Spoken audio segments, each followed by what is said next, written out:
성령님 이 시간에 우리 안에 함께 계셔서 우리를 하나님의 나라에 가는 그 길을 걷도록 인도하시고 가르치시고 감동하시고 도와주시옵소서. 우리가 갈 바를 모르고 행할 바를 모를 때에 성령께서 우리를 인도하여 주시옵소서. 예수님 이름으로 기도드리옵나이다. 아멘. 오늘 말씀은 시편 137편입니다.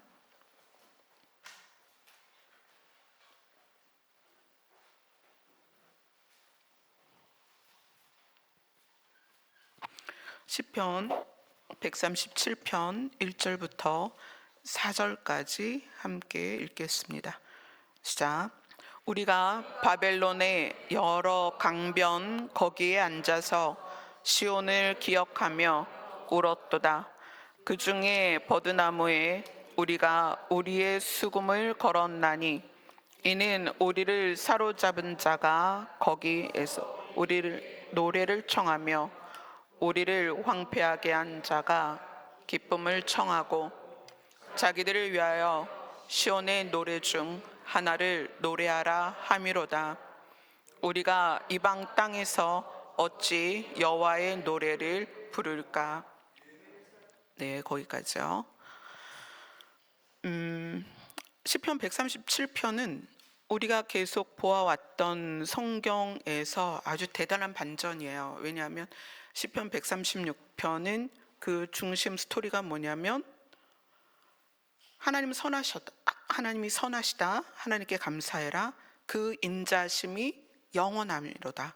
그래서 하나님의 인자심을 찬양하고 감사하는 노래로서 136편이 1절에서 26절까지 하나님께 감사해라. 그 인자심이 영원함이로다 라는 것을 노래를 했어요.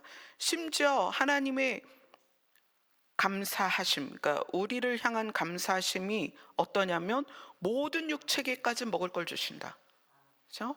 모든 육체, 그러니까 그 모든 육체는 하나님을 대적하거나 하나님이 없다 하거나 하나님을 싫다 하거나 하나님을 떠난 사람들까지도 먹을 것을 주시는 하나님이시다. 그 인자심이 영원하시다. 하늘의 하나님께 감사해라 라고 136편이 이야기를 했고, 앞에도 계속 하나님을 송축하라, 하나님을 여호와를 송축하라, 여호와를 송축하라 이렇게 나오다가 갑자기 137편의 반전이 있습니다. 우리가 바벨론의 여러 강변 거기에 앉아서, 여기서 우리가 아는 이스라엘 백성이죠. 이스라엘 백성이 바벨론의 여러 강변 거기에 앉았다라는 것은, 여기 여러 강변은 티그리스 강이나 유프라테스 강을 말해요. 이 티그리스 강하고 유프라테스 강은 메소포타미아 문명의 근원이죠. 여러분 역사 시간에 다 들었던 내용들이죠. 근데 이스라엘 백성이 거기에 가 있으면 안 돼요. 원래 이스라엘 백성은 하나님이 약속하신 땅에 있어야 되는데 왜 바벨론 여러 강변에 있냐는 거예요. 티그리스 강과 유프라테스 강 변에서 왜 이스라엘 백성들이 거기에 앉아 있느냐? 왜 거기 앉아 있을까요? 포로가 됐기 때문에 그래요. 이스라엘 백성이 포로로 바벨론에 잡혀가서 자기들의 땅, 하나님이 약속하신 땅을 떠나서 티그리스 강과 유프라테스 강가에 앉아 있는 거예요. 요때 요 시절에 선지자로 활약했던 사람이 다니엘도 있고요. 여러분이 잘 아는 다니엘도 있고 예레미야도 있고 에스겔도 있습니다. 그래서 다니엘서나 또 에스겔서를 보면 하나님께서 그들에게 환상을 주실 때 강가에서 주셨다 이래요. 한번 볼까요? 참 재밌어요. 에스겔 1장 1절입니다.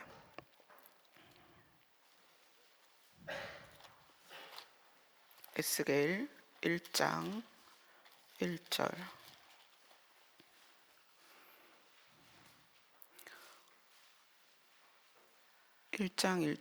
한번 같이 읽겠습니다.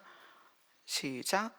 30째 해 넷째 달 초사 때 내가 그발 강가 사로잡힌 자 중에 있을 때에 하늘이 열리며 하나님의 모습이 내게 보이니. 이게 누구냐면 에스겔입니다. 이스라엘이 바벨론의 포로로 잡혀갔을 때 하나님께서 에스겔을 어디에서 만나 주셨냐면 그발 강가다. 그발 강가는 제가 지도를 찾아보니까 유프라테스 강하고 그 티그리스 강하고 이어지는 부분에 연장성상에 그발 강이 있어요. 그 그발 강가에서 에스겔이 환상을 봤다 그래요. 그 다음에 이제 다니엘서를 볼게요. 다니엘서 8장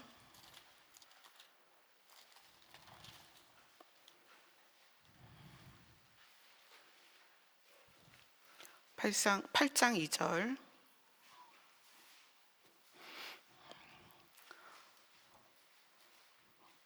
같이 읽습니다. 시작. 내가 환상을 보았는데 내가 그것을 볼 때에 내 몸은 엘람 지방 수산 성에 있었고 내가 환상을 보기는 을레 강변에 서이니라. 이 강변을 따라서 이런 이제 환상을 보고 그랬던 이유는 이스라엘 백성을 포로로 잡아가서 유프라테스 강과 티그리스 강가를 따라서 그들이 거주하게 했다는 거예요. 이스라엘 사람을 뭐 한두 명 잡은 게 아니기 때문에 이스라엘 사람들 나라에서 본토에서 일부만 남기고 다 잡아갔어요. 그러니까 그 잡아간 사람들이 또 먹고 살아야 되니까 전부 그 티그리스 강하고 유프라테스 강 가에 군락을 이뤄서 살게 했습니다. 그래서 이 시절에 활약했던 에스겔이나 다니엘이 강가에서 하나님의 환상을 봤다 이런 표현을 하는 거죠. 자, 오늘 시편에서 시편 저자는 우리가 이스라엘 민족이 바벨론의 여러 강변 거기에 앉아서 포로 집단 수용소라고 말하면 되겠죠. 포로 집단 수용소, 포로 집단 거주지 거기에 앉아서 시온을 기억하며 울었도다. 시온이라는 것은 절대적인 하나님의 임재가 있고 하나님의 통치가 있는 그곳입니다. 근데 그곳에서 시온을 기억하며 우는데 그들에겐 무슨 일이 있었느냐?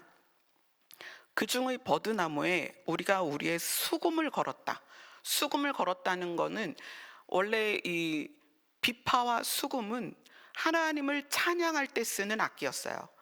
근데 이들이 잡혀오면서 포로로 잡혀오면서 자기들에게 소유된 것들을 갖고 왔을 텐데 거기에는 비파도 있고 수금도 있었겠죠. 근데 그 수금을 하나님을 찬양할 때 썼던 악기로서 그들이 소중히 품에 안고 왔을 텐데 3절에 보면 이는 우리를 사로잡은 자가 우리가 수금을 버드나무에 걸어버린 이유는 내가 수금을 다시 켜지 않겠다라고 결심하고 나무에 매달아버린 이유는 우리를 사로잡은 자가 바벨론이죠. 우리를 사로잡은 자가 거기서 우리에게 노래를 하라고 했다는 거예요. 어떤 노래를? 우리를 황폐하게 한 자가 기쁨을 청하고 자기들을 위하여 시온의 노래 중 하나를 노래하라 함이라. 시온의 노래는 하나님을 찬양하는 노래예요. 여호와를 찬양해야 되는 노래를 그 악기를 동원해서 누구를 위하여? 바벨론을 위하여. 바벨론을 위하여 노래를 하라고 한다는 거예요. 그래서 그들이 이렇게 이야기합니다. 우리가 이방 땅에서 어찌 여호와의 노래를 너희를 위하여 할 수 있겠느냐? 그렇게 하고 수금을 아예 나무에 걸어버렸다. 이렇게 표현을 해요. 그래서 이제 그 이후의 이야기들이 예루살렘아, 내가 너를 잊어버린다면 내 오른손이 그의 재주를 잊을지로다. 이거는 하나님의 통치와 하나님의 나라와 하나님이 다스렸던 그 신이 다스렸던 시기를 잊어버리느니 차라리 오른손잡이가 오른손을 사용 못하는 게 낫다는 거예요. 내가 하나님의 나라를 잊어버리는 것보다는 내 오른손이 오른손잡이로서 오른손으로 해야 될 나의 역할을 내 오른손이 그 역할을 못하는 게 차라리 낫다.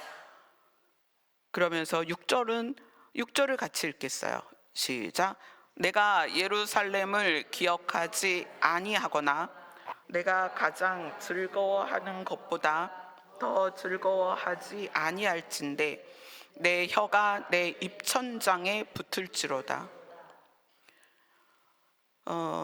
바벨론의 여러 강변에서 포로 집단 거주지에 있으면서 이스라엘 백성이 그때 비로소 느낀 거예요.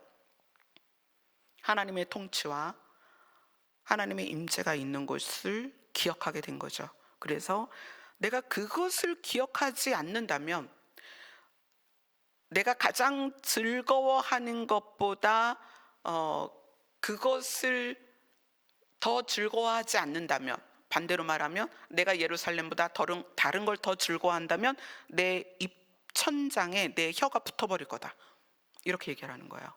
차라리 벙어리가 되겠다. 그만큼 바벨론에 끌려와서 포로 집단 거주지에 있으면서 하나님의 통치와 하나님의 나라를 사무치게 그리워하는 거예요.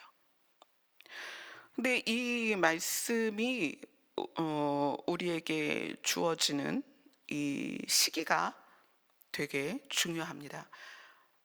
시편이 몇 편에 끝나는 줄 아세요, 여러분? 네, 150편에 끝나요. 여러분, 시편 150편은 마지막 때나 하나님의 나라나 아무것도 나오지 않습니다. 그런데 시편 150편은 정확하게 새하늘과 새 땅과 연결이 됩니다. 시편 150편은 정확하게 예수님의 나라와 연결이 돼요. 그래서 그렇게 풀어드릴 건데, 오늘은 137편에서 이것이 무엇을 이야기하냐면, 이것은 우리가 가장 기대하고 준비하고 있는 사건, 휴거 사건을 이야기를 하고 있다는 거예요. 시편이 끝나기 전에 시편 150편은 분명하게 예수님의 나라를 그 시편 150편이 연결하고 있어요. 그건 이제 그때 가면 제가 말씀을 드리겠죠. 시편 1편 1절을 시작하면서 제가 뭐라고 말씀드렸는지 기억나세요?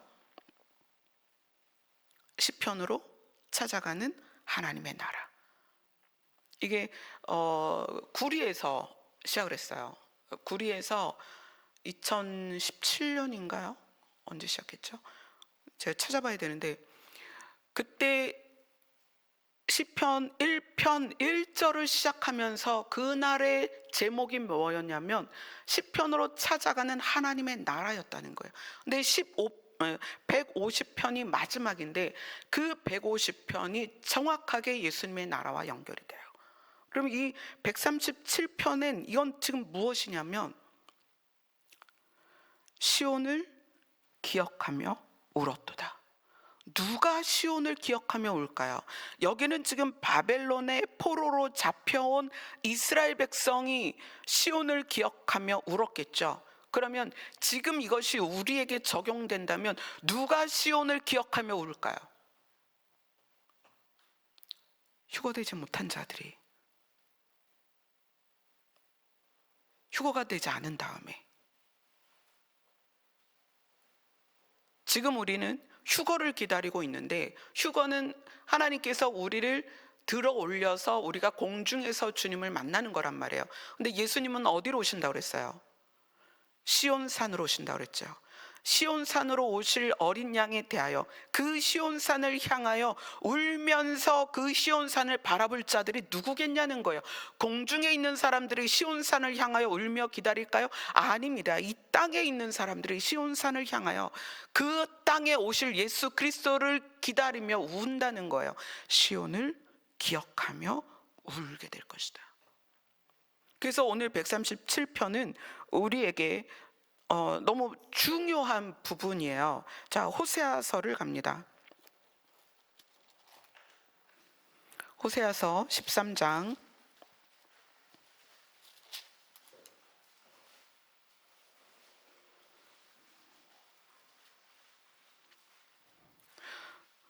호세아서 13장 9절.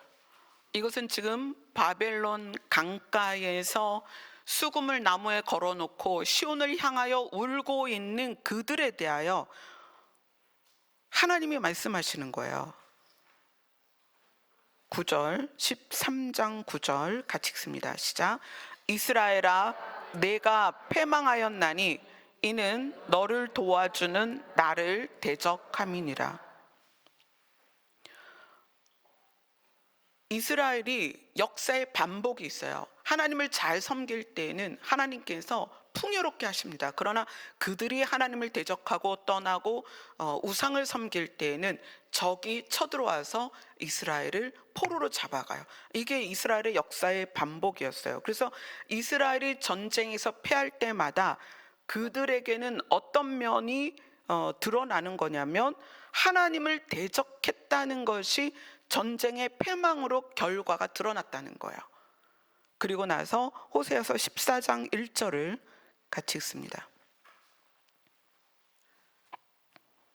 시작. 이스라엘아, 내 하나님 여호와께로 돌아오라. 내가 불의함으로 말미암아 엎드러졌느니라.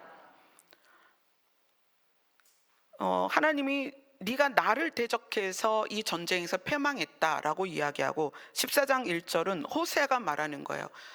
너희가 하나님을 대적했다는 것은 너희의 불의함 때문이다. 자, 그러니까 이게 무슨 얘기냐면 나 하나님 안 믿어, 나 하나님 싫어, 이것이 하나님을 대적하는 게 아니라는 거예요. 이스라엘 백성은 뼛속까지 원래가 하나님을 믿는 사람들입니다.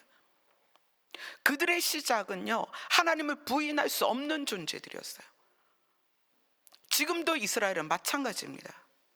선민 사상이 지금도 있습니다. 근데 그들의 하나님을 대적했다는 게 무엇일까요? 나 하나님 안 믿어, 그게 대적인가요? 아니요. 호세아는 뭐라고 말하냐면 너희들의 불의함이, 옳지 않음이, 그것 때문에 너희가 엎드러졌다, 그렇게 이야기를 하는 것입니다. 자, 베드로 후서로 갑니다.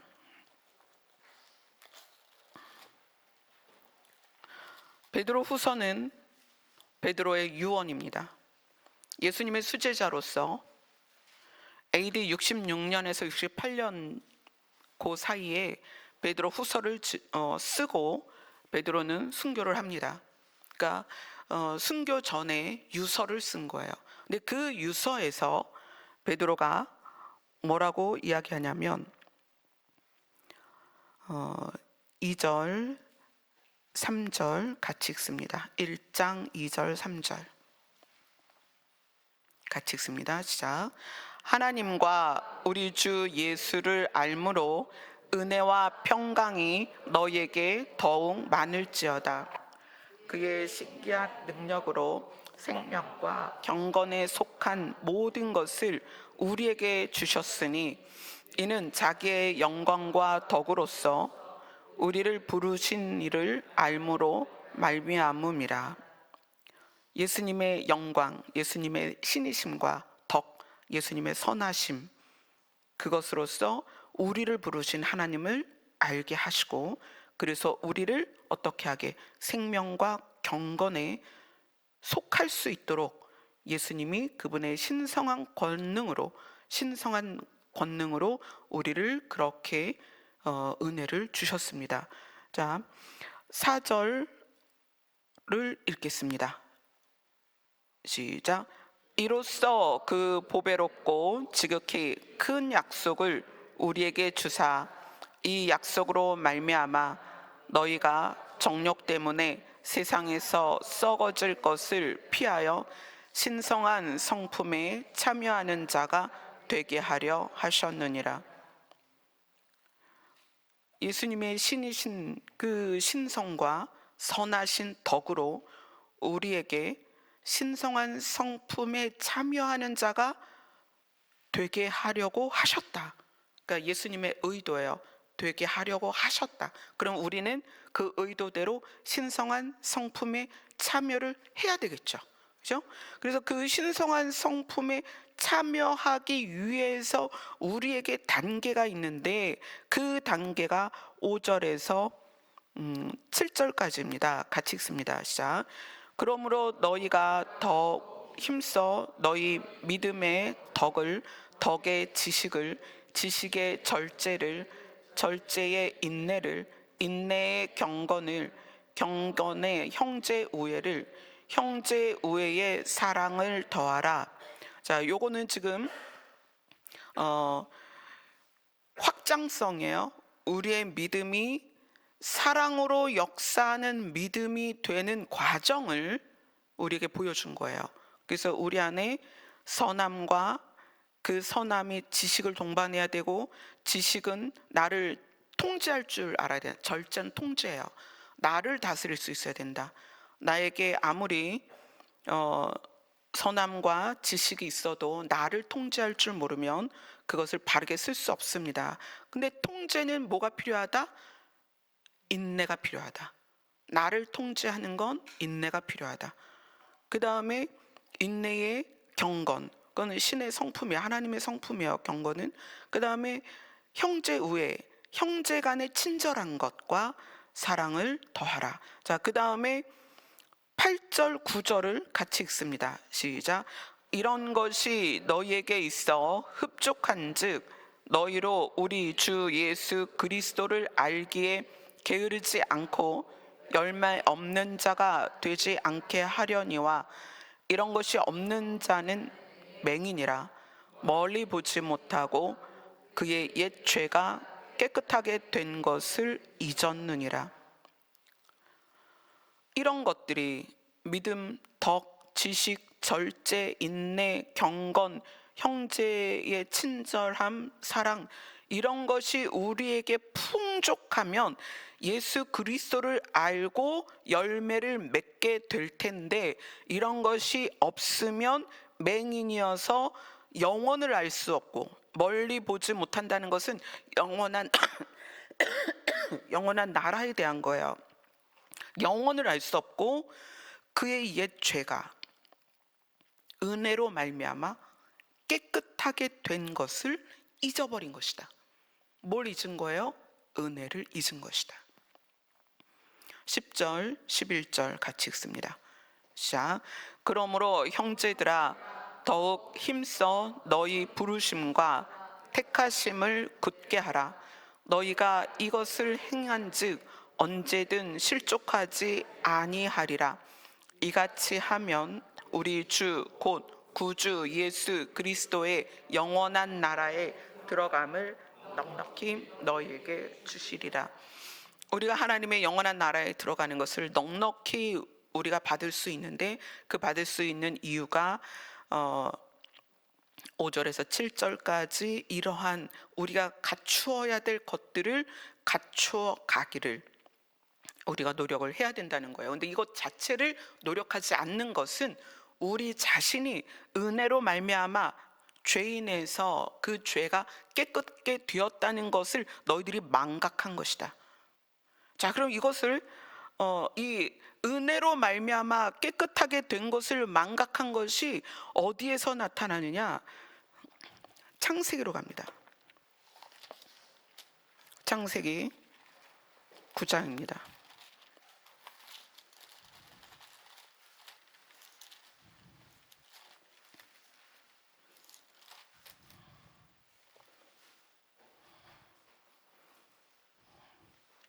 창세기 9장 20절부터 23절까지입니다. 같이 읽겠습니다. 시작. 노아가 농사를 시작하여 포도나무를 심었더니 포도주를 마시고 취하여 그 장막 안에서 벌거벗은지라. 가나안의 아버지 함이 그의 아버지의 하체를 보고 밖으로 나가서 그의 두 형제에게 알림해 셈과 야벳이 옷을 가져다가 자기들의 어깨에 메고 뒷걸음져 들어가서 그들의 아버지의 하체를 덮었으며, 그들이 얼굴을 돌이키고 그들의 아버지의 하체를 보지 아니하였더라. 자, 창세기 9장입니다. 성경을 시작한 지 얼마 안 됐어요. 그죠? 하나님이 아담과 하와를 창조하시고 에덴의 사건과 바벨탑의 사건과 노아의 홍수를 지나서, 노아의 홍수를 지난 노아의 8가족이 이제 농사를 시작했다. 그래요.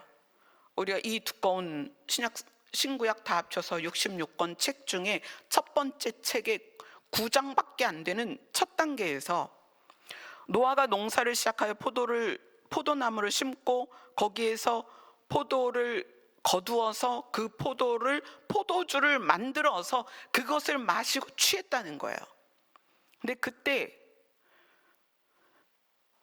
가나안의 아버지 함, 그러니까 굳이 함이 둘째 아들이에요. 셈과 함과 야벳이 있는데 함이 둘째란 말이에요. 근데 그 둘째를 가나안의 아버지라고 말한 이유는 함의 정신세계와 성품과 마음이 이미 자녀에게 영향을 주고 있다는 거예요. 굉장히 중요한 부분이에요. 가나안의 아버지 함이 이렇게 22절 시작하죠. 그리고 나서 노아가 25절에 가나안은 저주를 받아 그의 형제의 종들의 종이 되기를 원하노라 이렇게 말한 이유는 이미 함은 자기 아들 가나안에게 자기의 성품을 물려주고 있다. 영향을 받고 있다. 근데 그 함이 어떻게 했느냐? 아버지의 수치를 그대로 드러냈다는 거예요. 아버지가 술에 취해서 옷을 벗어버렸어요. 근데 함이 처음 목격자라는 거예요. 그럼 처음 목격한 사람이 어떻게 해야 되겠어요? 이불을 가져다가 가려드려야죠. 그런데 그러지 않고 나가서 조용히 은밀하게 했을까요? 아니요. 이 상황으로 봐서는 가나안의 아버지 함이 밖에 나가서 떠드는 거예요. 형하고 동생한테. 야, 아버지가 술 먹고 취해갖고 깨벗고 누웠어. 그래서 셈과 야벳이 옷을 자기들의 어깨에 메고 자기는 아버지의 수치를 보지 않으려고 뒷걸음질 쳐서 옷을 덮었다는 거예요. 자, 함이 어떤 사람이냐면 이 땅 전 세계가 물로 심판받을 때 방주에서 살아남은 사람이에요. 은혜를 받았다는 거예요. 어떤 은혜를? 죄 가운데 살림을 받았다는 거예요. 그렇게 생명의 은혜를 받아서 그래서 누가 태어난 거예요? 가나안이 태어난 거잖아요. 자기 아들이 태어났단 말이에요. 함이라는 사람이 방주 밖에 있었으면 이 세상 모두와 함께 수장되었을 거예요. 그러나 그가 아버지 노아의 은혜로 말미암아 노아는 당대의 완전한 자라. 그래서 하나님이 노아를 선택하셨습니다. 그리고 아버지의 은혜로 그 자녀 함이 그 방주에 같이 탔는데 자기 아들이 있는 상황에서 자기의 그 성품이 아들에게 고스란히 물려져야 되는데 함이 어떻게 했어요? 나가서 아버지의 수치를 떠들어댔다는 거예요.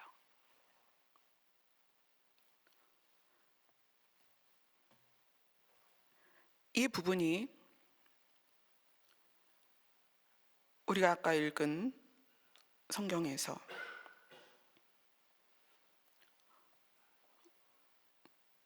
은혜를 받았으나 그것을 잊어버린 거예요.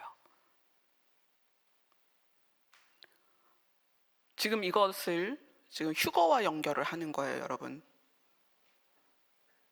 처음 익은 열매는 받은 은혜를 반드시 기억해야 됩니다. 하나님께서 사망 가운데서 우리를 건지신 것에 대하여 반드시 기억해야 됩니다. 노아의 8가족이 전 세계가 물에 빠져 죽는 그 상황에서 건짐을 받고 살림을 받고 심지어 농사를 지어서 포도나무에서 포도의 열매가 열리는 포도 열매를 먹기도 하고 포도주를 담아서 먹을 수 있는 은혜를 받았다는 거예요. 근데 그 은혜를 받아서 그 안에서 생명이 연장됐잖아요. 함에게 가나안이라는 아들이 태어났다는 거예요. 그런데 함의 성품이 그러한 성품이에요. 어떤 성품이에요? 타인의 수치를 드러냈다는 거예요. 여기에 계신 분들 이 부분에서 자유할 사람은 아무도 없습니다. 누구도 자유하지 않아요. 여러분이 하나님께서 사망 가운데서 건지셨지만 여러분은 그 은혜를 잊었습니다. 왜냐하면 자기가 수치 가운데 건짐을 받았음에도 불구하고, 사망 가운데서 건짐을 받았음에도 불구하고 우리는 여전히 남의 수치를 드러낸다는 거예요. 얼마나 그러길 즐겨하죠? 얼마나 재밌어해요? 신났죠? 그런 자리가. 기억하세요. 남의 수치를 드러내는 성품은 반드시 자녀에게 대물림 됩니다. 어떤 대물림이 될까요? 그 자녀들의 성품에 문제가 생긴다는 거예요. 이거 가벼운 주제가 아니에요. 저도 굉장히 힘들게 이 부분을 가지고 올라왔습니다.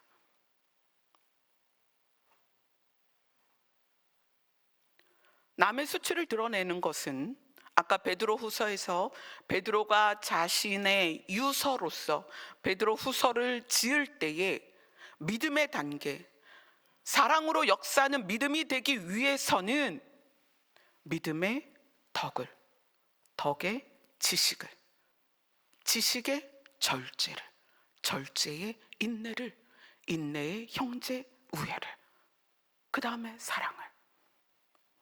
여러분의 사랑으로 역사하는 믿음이 아니면 성경은 분명히 얘기합니다. 아무것도 아니다. 사랑으로 역사하는 믿음이 아니면 아무것도 아니다. 여러분, 여러분의 믿음을 여기 예배 시간에 와 있는 것으로 증명하지 못한다는 것을 기억하셔야 돼요. 함이 아버지 노아와 함께 건짐을 받았습니다. 노아에 대하여 하나님은 말씀하셨어요. 당대의 완전한 자다. 그런데 거기에서 태어난 함이 어떤 성품을 스스로 만들어냈냐면 수치를 드러내는 자가 됐다는 거예요. 그것도 누구의 수치를? 아버지의 수치를. 그것이 고스란히 가나안이라는 아들에게 그 성품이 물려갔기 때문에, 그것이 영향이 갔기 때문에 그 가나안이 형제들의 종이 됐다는 거예요. 여러분 이거 아시겠어요? 무슨 얘기인지?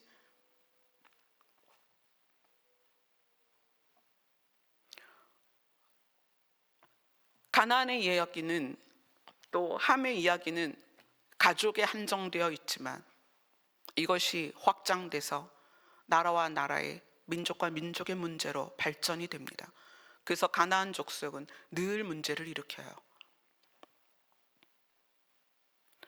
이스라엘이 애굽에서 나와서 가나안 땅을 들어갈 때 하나님은 가나안의 7 족속을 전부 진멸하라고 말씀하십니다. 왜 그럴까요?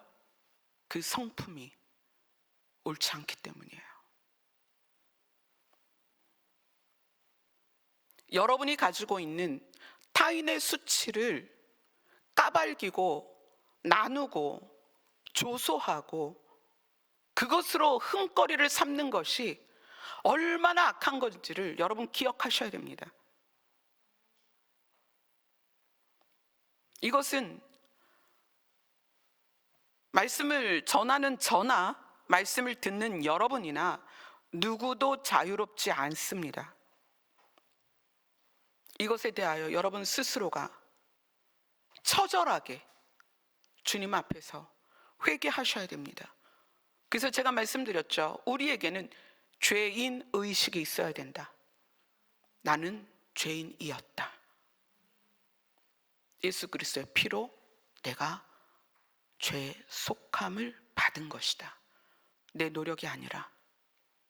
그런 우리가 타인에 대하여 그 수치를 드러낸다는 것은 그들의 약함과 그들의 죄에 대하여 나의 태도를 말하는 거예요. 여러분, 만약에 하나님께서, 예수님께서 우리와 똑같은 성품이었다면 하나님은 우리의 죄에 대하여, 우리의 수치에 대하여 드러내시고 그 자리에서 심판하셨을 것이며, 그러면 우리는 이 중에 살아남을 자가 한 명도 없습니다. 하나님의 선하심에 대하여 우리가 비교해서 어떻게 우리도 하나님의 선하심과 똑같겠냐는 거예요. 하나님이 당신의 선함으로 우리를 보신다면 우리의 수치는 드러날 수밖에 없다는 거예요. 근데 어떻게 하셨어요? 예수님의 피로 우리의 수치를 덮으셨다는 거예요.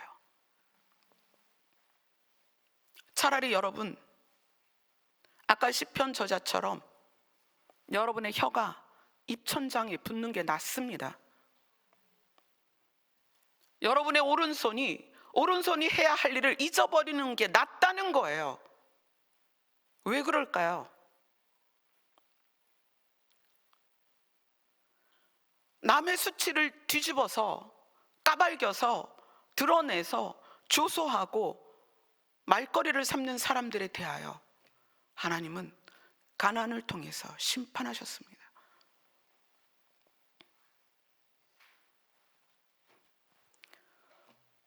누가 시온을 기억하며 울고 있을까요?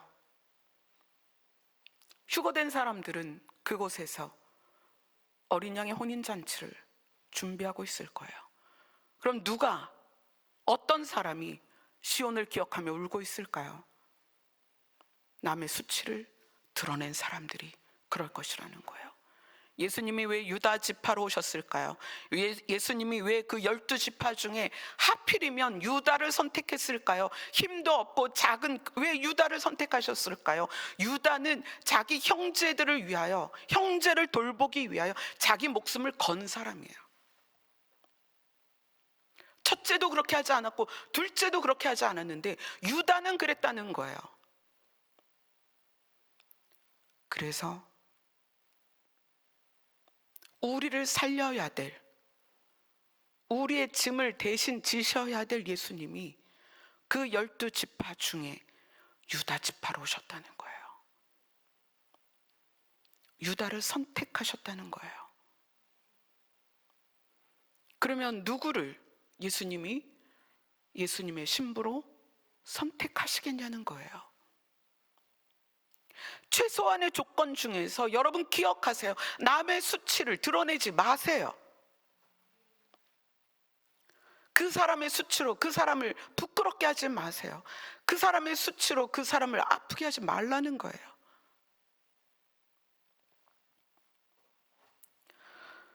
또 하나를 보도록 하겠습니다. 신명기입니다.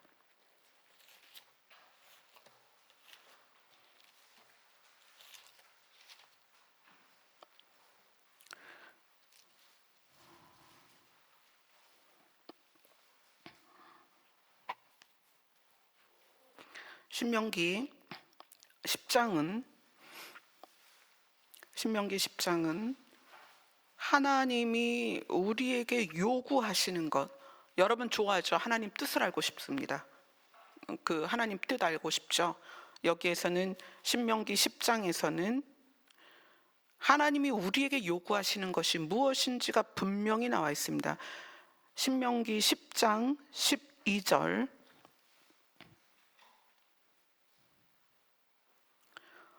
12절을 같이 읽겠습니다. 시작. 이스라엘아, 내 하나님 여호와께서 내게 요구하시는 것이 무엇이냐? 곧 내 하나님 여호와를 경외하며 그의 모든 도를 행하고 그를 사랑하며 마음을 다하고 뜻을 다하며 내 하나님을 여호와를 섬기고.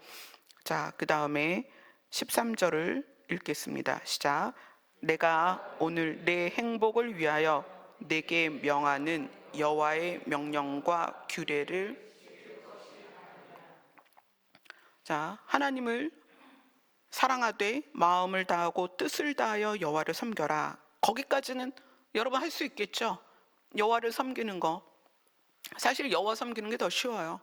매 시간마다 교회 와서 예배드리고 찬양하고 기도하고 말씀 보고 말씀 연구하고 성경 공부하고, 그것이 여러분 여호와를 섬기는 것으로 자기 자신을 표현해 낼 수 있다는 거예요. 그런데 여호와의 명령과 규례를 지키는 것에 대해서, 자, 14절부터 19절까지를 쭉 읽겠습니다. 시작. 하늘과 모든 하늘의 하늘과 땅과 그 위의 만물은 본래 내 하나님 여호와께 속한 것이로되 여호와께서 오직 내 조상들을 기뻐하시고 그들을 사랑하사 그들의 후손인 너희를 만민 중에 택하셨음이 오늘과 같으니라. 그러므로 너희는 마음에 할례를 행하고 다시는 목을 곧게 하지 말라. 너희의 하나님 여호와는 신 가운데 신이시며 주 가운데 주시요 크고 능하시며 두려우신 하나님이시라. 사람을 외모로 보지 아니하시며 뇌물을 받지 아니하시고 고아와 과부를 위하여 정의를 행하시며 나그네를 사랑하여 그에게 떡과 옷을 주시나니 너희는 나그네를 사랑하라. 전에 너희도 애굽 땅에서 나그네 되었음이라. 아멘. 명령과 규례를 지킨다는 게 뭐죠? 예수님이 우리에게 말씀하셨어요. 내가 너희에게 새 계명을 줄 텐데 너희가 서로 사랑해라. 사랑은 관계 안에서만 증명합니다. 관계 안에서만. 사랑이 증명되기 위해서는 반드시 관계가 있어야 돼요. 그럼 그 관계가 물론 부모, 자식, 형제 또는 이런 그 공동체 관계도 있겠죠. 근데 그 관계가 하나님은 고아와 과부와 나그네까지 확장시켰다는 거예요. 그 관계를. 왜냐하면 여러분 자신이 사망 가운데 고아 같았고 돌볼 자 없는 과부 같았고 거할 곳이 없는 나그네 같았다는 거예요. 우리 자신이 다 그런 사람입니다. 그런데 그런 우리를 하나님이 사랑하셔서 우리를 살리셨기 때문에 그래서 우리에게 전에 너희도 나그네 되었었던 것을 기억해라. 너희도 전에 고아 같았었던 것을 기억해라. 전에 너희가 과부같이 누군가 돌볼 사람이 없었던 그런 외로움이 있었던 때를 기억해라. 그래서 우리가 만나는 사람과의 관계 안에서 예수님이 우리에게 명령하신 계명을 지켜라. 여러분, 예수님의 계명은요, 사람과 사람 사이에서 증명되지 않으면 여러분이 성경을 몇천 독을 하고 몇백 번 성경 필사를 하고 그래도 증명될 수 없습니다. 여러분이 교회에 나와서 하루에 10시간 기도를 하고 30일, 40일 금식해도 여러분이 예수님의 계명을 지키는 것은 증명해낼 수 없습니다. 여러분이 성경 공부를 해서 초급반부터 고급반까지 다 수료해서 수료장을 수천 장을 받아도 여러분 계명을 지키는 것은 그렇게 증명될 수 없다는 거예요.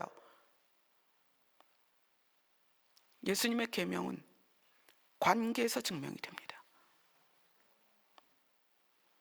반드시 사람과 사람의 관계에서 증명이 되는 거예요. 이것이 여러분에게 쉽고 가벼운 주제인가요? 어려운 주제예요. 정말 어려운 주제라는 거예요. 왜 이게 어려운 주제이냐? 자, 신명기 14장으로 갑니다.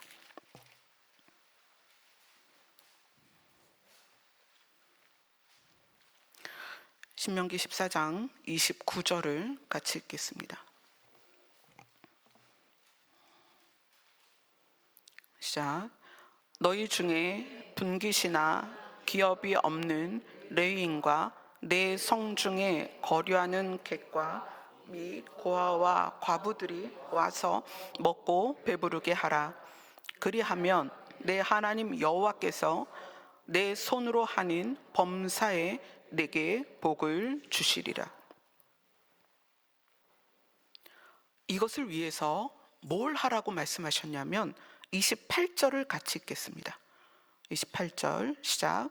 매 3년 끝에 그 해 소산의 10분의 1을 다 내어 내 성읍에 저축하여.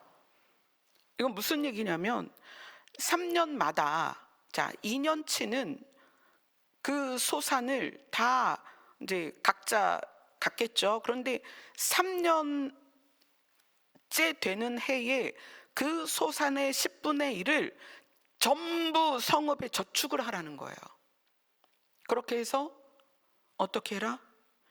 기업이 없는 레위인들은 이제 성전에서 제사를 지내는 일을 감당하죠. 그 제사를 감당하기 위해서 많은 사람들이 필요했어요. 찬양하는 사람까지 해서 그 성막을 지키는 사람까지 해서 많은 인원이 필요했는데 그들은 기업이 없었어요. 땅을 주지 않았어요. 농사 짓지 말라 그랬어요. 왜냐하면 너희는 이걸 해야 되니까. 그래서 그런 레위인과 객, 타지에서 온 객과 고아와 과부, 먹을 게 없는 고아나 돌볼 사람이 없는 고아나 남편이 없고 가족이 없는 과부들을 어떻게 해라? 먹고 배부르게 하라.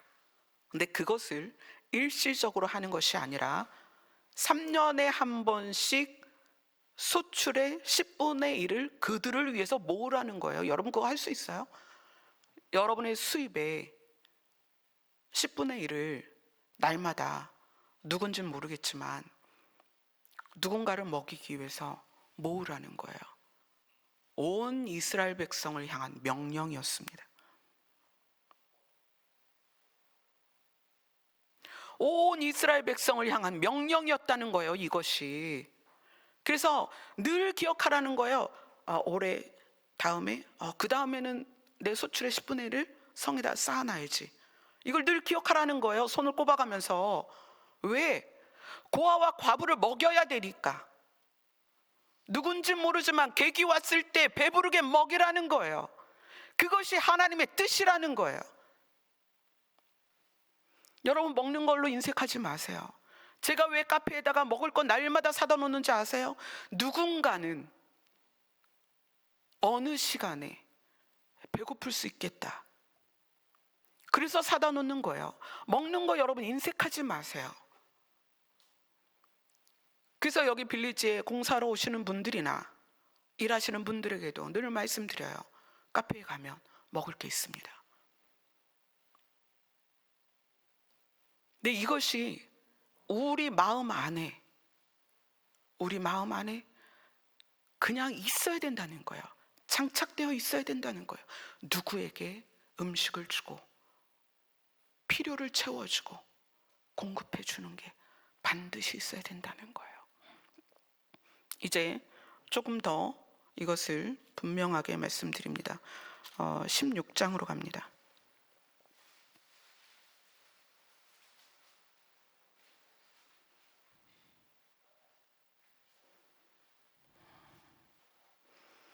(16장에는) 세 가지 이스라엘의 절기가 나옵니다. 하나는 유월절, 하나는 칠칠절, 하나는 초막절입니다. 유월절은 하나님께서 어떻게 말씀을 하셨냐면 유월절에 대해서 5절, 6절 같이 읽습니다. 16장 5절 6절입니다. 시작. 유월절 제사를 내 하나님 여호와께서 내게 주신 각 성에서 드리지 말고 오직 내 하나님 여호와께서 자기의 이름을 두시려고 택한 곳에서 네가 애굽에서 나오던 시각 곧 초저녁 해질 무렵에 유월절 제물을 드리고.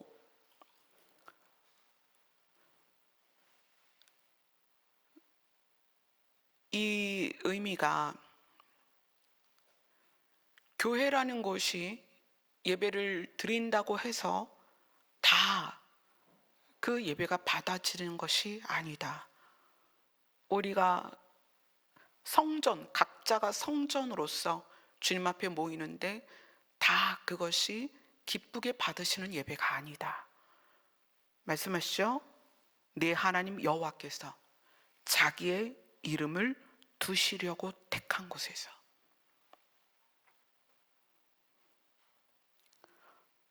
유월절 제물을 드려라. 그리고 8절을 보면 너는 엿새 동안 무교병을 먹어라, 이렇게 나와요. 이 무교병은 고통의 떡이다 이렇게 말해요. 발효되지 않은 떡이고 고난의 떡이다 뭐 이렇게 얘기해요. 예수님의 고난, 예수님을 유월절 어린 양이라고 했잖아요. 그러니까 이스라엘이 애굽에서 종되었던 그것을 끝내고 나올 수 있는, 종에서 자유자가 되게 한 그것을 기념할 때 무교병, 고통의 떡, 고난의 떡을 먹는 거예요. 근데 우리가 예수님이 유월절 어린 양이 되셨기 때문에 죄 가운데서 건짐을 받아서 죄 사함을 받았습니다.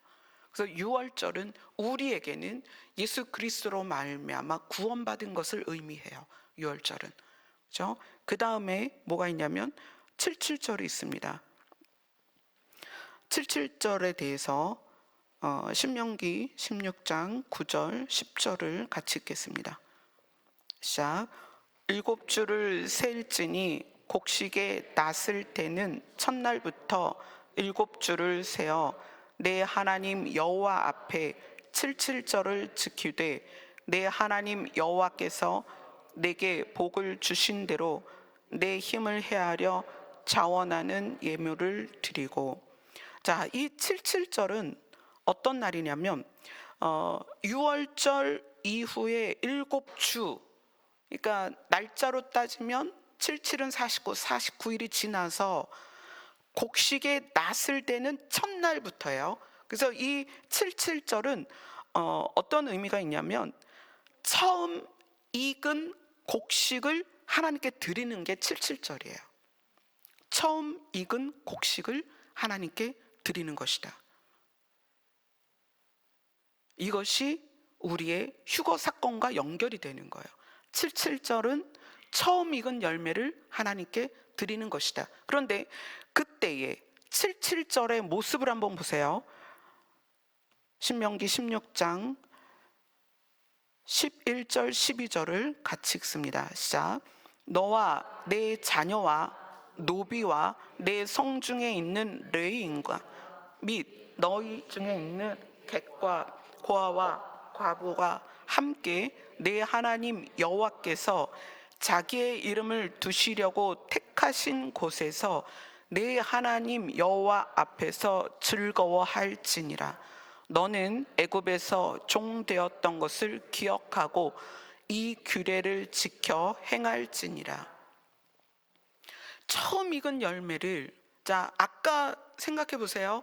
어떻게 했어요? 3년에서 3년째 되는 날 수입, 그 소출의 10분의 1을 객과 고아와 과부를 위해서 성중에 모아놓고 그들을 배를 골치 말게 하고 배부르게 먹게 하라고 그랬잖아요. 그리고 매년 77절마다 처음 익은 열매를 하나님께 드리는데, 그때의 객과 고아와 과부가 함께 하나님께서 자기의 이름을 두시려고 택하신 곳에서 즐거워할 것이다.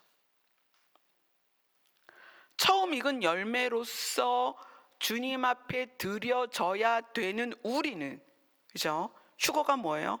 처음 익은 열매죠. 처음 익은 열매로서 하나님 앞에 드려져야 되는 우리는 어떤 사람이어야 되냐면 애굽에서 종되었던 것을 기억하고 이 규례를 지키는 사람이어야 된다는 거예요.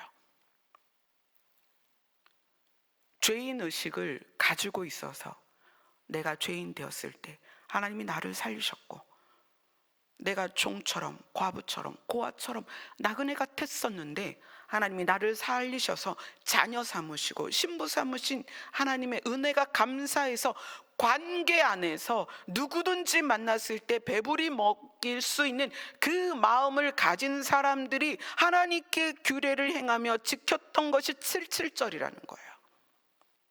처음 익은 열매를 드리는 규례였던 거예요.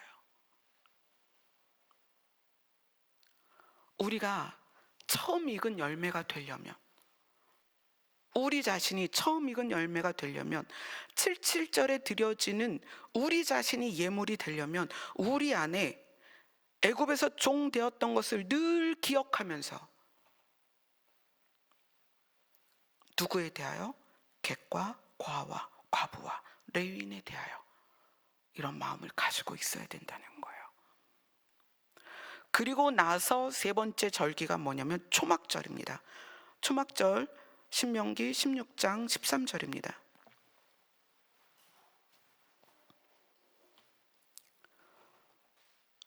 같이 읽습니다. 시작. 너희 타작 마당과 포도주 틀의 소출을 거두어 들인 후에 이래 동안 초막절을 지킬 것이요.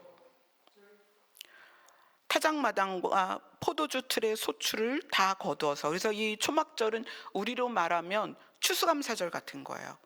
모든 추수를 다 마치고 그것에 대한 감사입니다.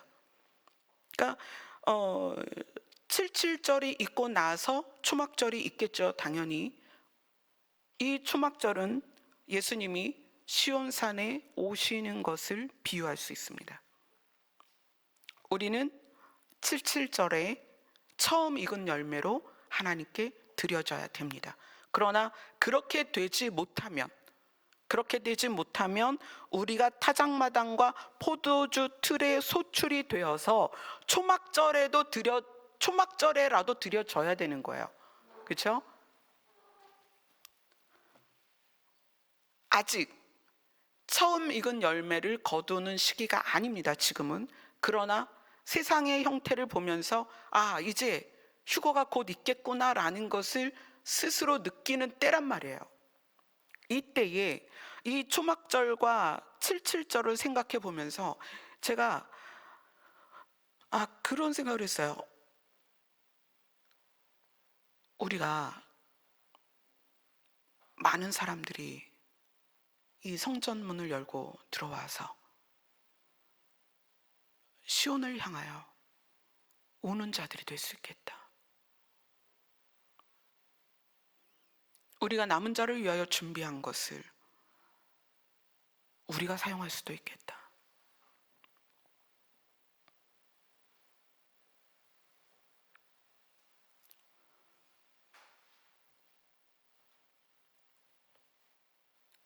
자신이 없어요, 자신이. 저 자신도 마찬가지고 우리 공동체도 마찬가지입니다. 자신이 없어요.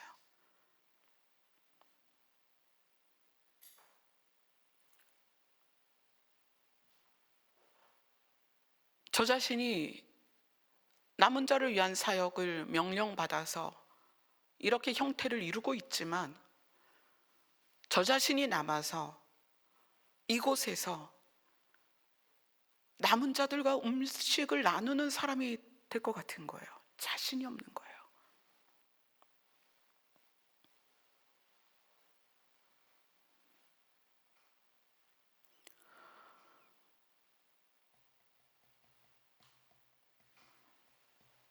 신명기 16장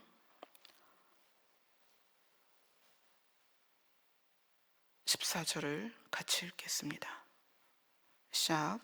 절기를 지킬 때에 너와 내 자녀와 노비와 내 성중에 거주하는 레위인과 객과 고아와 가부가 함께 즐거워하되.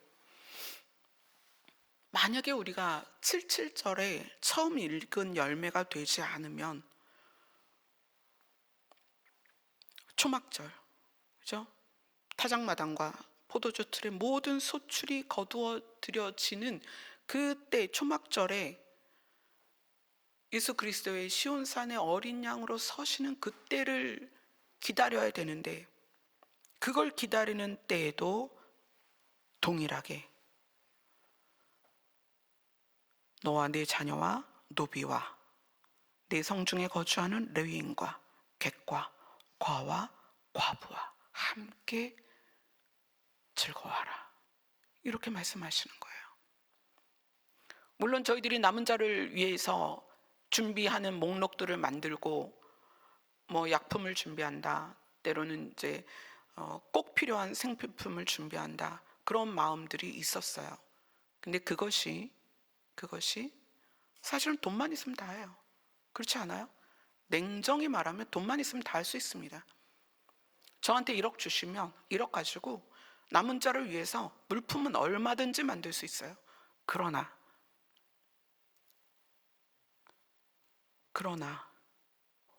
성경은 뭐라고 말하냐면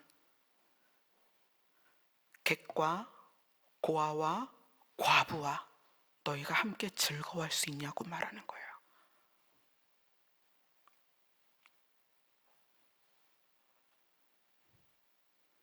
이것은 돈으로 해결될 수 있는 게 아니에요. 우리의 마음이 그것을 원해야 되고 즐거워해야 된다는 거예요.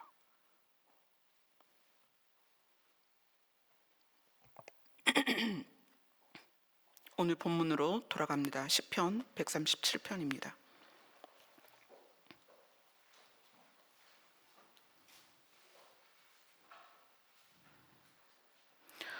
시편 136편 25절, 26절 같이 읽습니다. 시작. 모든 육체에게 먹을 것을 주신 이에게 감사하라. 그 인자하심이 영원함이로다. 하늘의 하나님께 감사하라. 그 인자하심이 영원함이로다.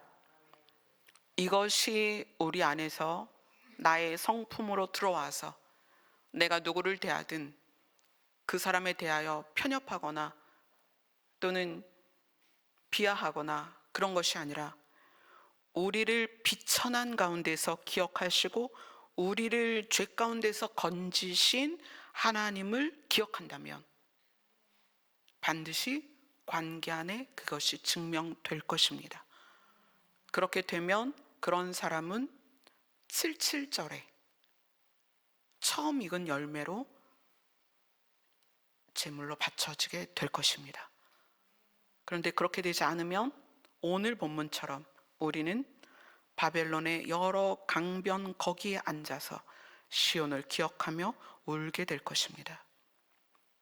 그러면 우리는 시온으로 오실 예수님, 어린 양으로 오실 예수님을 기대하며 이 땅에서 7년 동안 다시 우리에게 주어진 관계 안에서 객과 고아와 과부와 나그네에게 음식을 주고 배불리하며 그들과 즐거워할 수 있어야 된다는 거예요. 다시 우리에게 기회를 주시는 거예요. 아직 휴거 사건이 일어나지 않은 상황에서 그 휴거 사건이 언제 일어날지는 모르겠지만 여러분이 하나님과의 관계를 교회에서 증명하지 마세요. 아무도 모릅니다. 여기에 앉아서 경건하게 예배드리고 큰 소리로 찬양하고 긴 시간에 기도하는 건 그걸로는 증명할 수 없다는 거예요. 하나님의 명령과 규례는 반드시 사람과의 관계에서 증명이 됩니다. 기억하셔야 돼요. 그래서 77절과 초막절에 대해서 그렇게 이야기를 하고 있어요. 어떻게? 객과 고아와 과부와 나그네와 함께 배부르며 즐거워하라. 그게 조건이에요, 여러분. 어떻게 하시겠어요? 간혹 저에게 목사님 성경 공부 좀 세게 시켜주셔서 우리를 신부단장 시켜주셔야 될 거 아니에요. 여러분 그걸로 되는 줄 아세요? 아니요. 지식은 우리의 인성을 차갑게 만듭니다. 아는 것이 여러분을 목을 뻣뻣하게 만든다는 거예요. 우리가 기억할 것은 성경 몇 장 몇 절이 무슨 구절이 있다가 아닙니다. 우리가 기억할 것은 내가 죄인이었다는 거예요. 우리가 기억할 것은 내가 비천한 가운데서 하나님이 나를 살리셨다는 거예요. 우리가 기억할 것은 내가 연약한 중에 있을 때, 죄인으로 있을 때 하나님께서 자기의 피를 흘려서 우리를 자유케 하셨다는 거예요. 그것이 우리가 기억해야 될 부분이라는 거예요. 그럼 그것이 어떻게 우리의 삶에서 적용되는가? 관계 안에서 적용된다는 거예요. 여러분, 우리가 신부단장 한다고 음악 크게 틀어놓고 뭐 찬양단 쫙 서가지고 막 몇 시간씩 찬양하고 그것에 감동돼서 뭐 그것에 은혜 받아서 그래서 신부단장 돼요? 아니요, 절대 아닙니다. 그렇게 되는 게 아니에요. 저도 50년 동안 그렇게 해봤어요. 밤을 새서 기도하고 목이 쉬어라 예수님을 부르고 하나님을 부르고 마음이 거듭나지 않으며 여러분이 하나님께로부터 은혜 받은 것을 여러분의 삶으로 증명하지 않으면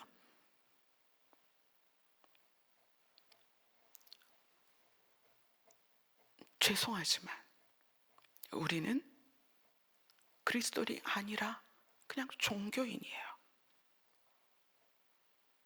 종교는 생명의 능력이 없어요. 하나님을 믿는 믿음만이 생명이 있다는 거예요. 근데 그 생명은 관계에서 증명이 되는 거예요. 관계에서 어떻게 하느냐. 남의 수치를 내 피로도 덮을 수 있다면, 남의 수치를 내 몸으로 덮을 수 있다면, 남의 수치를 내 옷으로 가려줄 수 있다면 여러분 그렇게 하셔야 됩니다. 누군가가 배가 고프면 여러분 그 집에 있는 음식을 가져다가 먹여야 되는 거예요.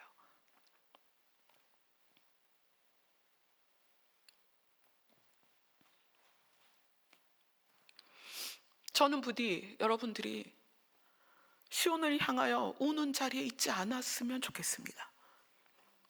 저 자신도 시온을 기억하며 우는 자리에 있지 않았으면 좋겠습니다. 그러나 그것은 우리의 삶이 증명해 줄 것입니다. 누구도 이것을 그때에 가서 하나님께 원망할 수 없어요. 분명하게 내가 산 삶을 내가 알기 때문입니다. 우리 다 같이 찬양하겠습니다.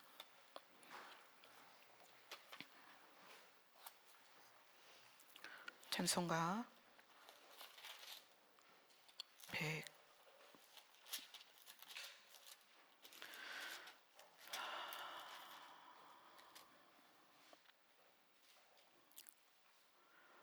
189장 찬양하겠습니다.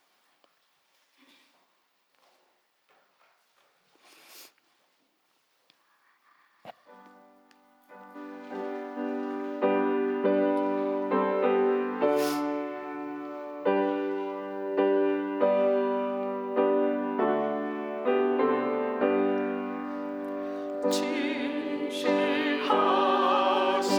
주 성령 성도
성령 말씀하시길 나를 따라오너라.